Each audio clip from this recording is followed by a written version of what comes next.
नमस्कार, मी अनिल जाधव. तुम्ही बघताय आपला अग्रवन. कापसाच्या भावात मागच्या 4-5 दिवसांमध्ये काहीशी सुधारणा दिसून आली आहे. आंतरराष्ट्रीय बाजारात निर्माण झालेल्या अनिश्चित परिस्थितीमुळे कच्च्या तेलाचे भाव वाढले होते.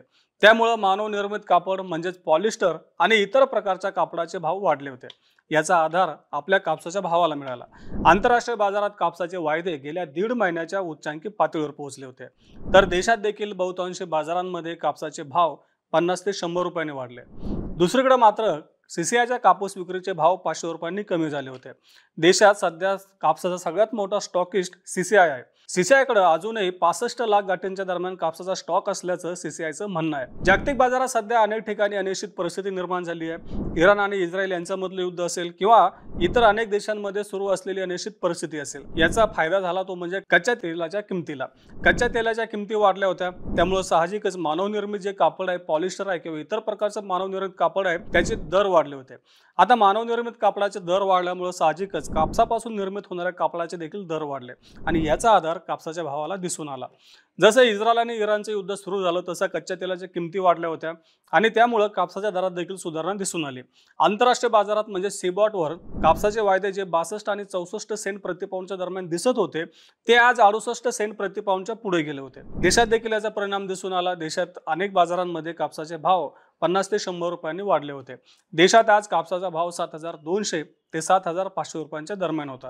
काही ठिकाणी उच्चांकी भाव 7,800 किंवा 8,000 रुपये देखील होता, परंतु कमी मालाला हा भाव मिळाला होता. आता आंतरराष्ट्रीय बाजारामध्ये कापसाच्या दरामध्ये सुधारणा दिसून आली. देशात देखील काही ठिकाणी कापसाचे दर वाढले होते, परंतु सध्या देशातल्या बाजारामध्ये होणारे कापसाची आवक खूपच कमी आहे. जवळपास 12 ते 15 हजार गाठींच्या दरम्यान कापसाची आवक होते.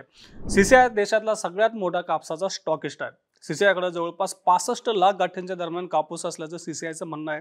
तर सीसीआयने आतापर्यंत 35 लाख गाठींच्या दरम्यान कापूस विकला, असं सीसीआयचे अध्यक्ष आणि व्यवस्थापकीय संचालक ललित कुमार गुप्ता यांनी सांगितलं. ललित कुमार गुप्ता यांचं असं म्हणणं आहे की सीसीआयने आतापर्यंत 12 राज्यांमध्ये जवळपास 35 लाख गाठींच्या दरम्यान कापूस विकला. यापैकी बहुतांशी कापूस हा महाराष्ट्रामध्ये विकला गेला. महाराष्ट्रामध्ये जवळपास 15 लाख गाठींच्या दरम्यान कापूस विकला. तसंच तेलंगणामध्ये जवळपास 8 लाख गाठींच्या दरम्यान कापसाची विक्री झाली.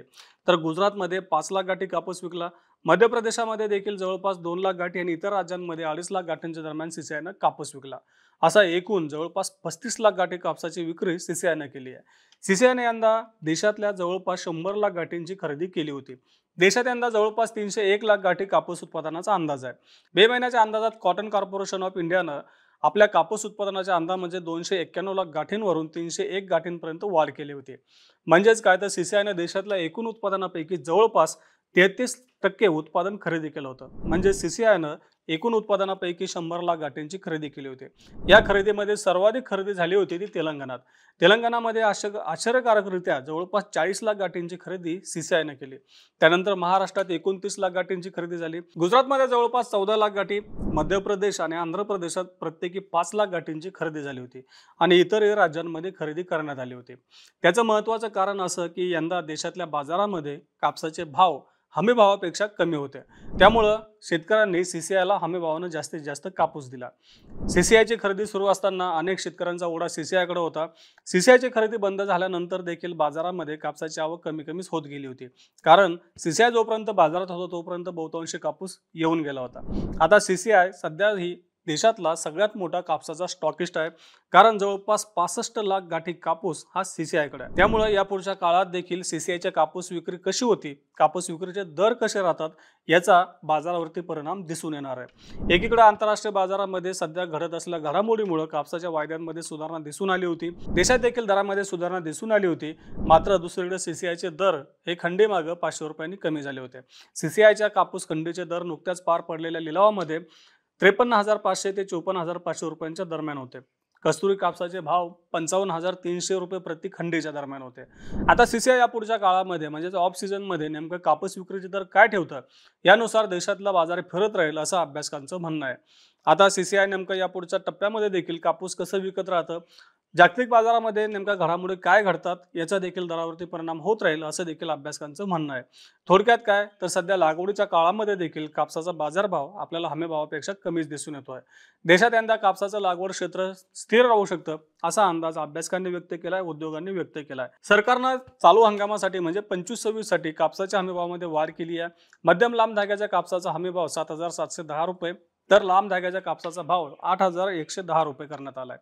आता चालू हंगामामध्ये जर समजा सीसीआयने कापसाचे दर कायम ठेवले किंवा वाढीव दरामध्ये कापूस विकला तर नव्या हंगामामध्ये कापसाला आधार मिळू शकतो. आता या पुढच्या काळामध्ये बाजारातली आवक आणखीन कमी होत जाणार आहे. सध्याची जे काही 12 ते 15 हजार गाठींच्या दरम्यान कापसाची आवक होते ती आवक 10,000च्या खाली देखील येऊ शकते आणि शेवटच्या टप्प्यामध्ये ऑगस्ट सप्टेंबरच्या दरम्यान ही आवक 5 ते 7,000 गाठींच्या दरम्यान राहील असं व्यापाऱ्यांचं म्हणणं आहे आणि उद्योगांचं देखील म्हणणं आहे. या काळामध्ये जर समजा सीसीआयने आपले विक्रीचे दर कायम ठेवले किंवा काहीसे वाढवले तर नव्या हंगामामध्ये कापूस दराला आधार मिळण्यास मदत होईल असं देखील अभ्यासकांचं म्हणणं आहे. एकंदरीतच काय सध्या आंतरराष्ट्रीय बाजारामध्ये जे काही घडामोडी घडत आहेत त्याचा बाजारावरती परिणाम दिसून येतोय आणि देशातला बाजार देखील त्यानुसार आपल्याला बदलताना दिसून येतोय. आता एकंदरीतच बाजारामध्ये ज्या काही घडामोडी सुरू आहेत त्याविषयी तुम्हाला काय वाटतं आम्हाला कमेंट बॉक्समध्ये नक्की कळवा. बाजारामध्ये ज्या काही घडामोडी घडतील आणि त्याचा आपल्या बाजारावर जो परिणाम होईल त्याची माहिती आम्ही तुमच्यापर्यंत पोहोचतच राहू. त्यासाठी आपल्या ॲग्रोवनच्या चॅनलला नक्की सबस्क्राईब करा आणि हा व्हिडिओ जास्तीत जास्त शेतकऱ्यांपर्यंत पोहोचवण्यासाठी लाईक आणि शेअर करायला विसरू नका.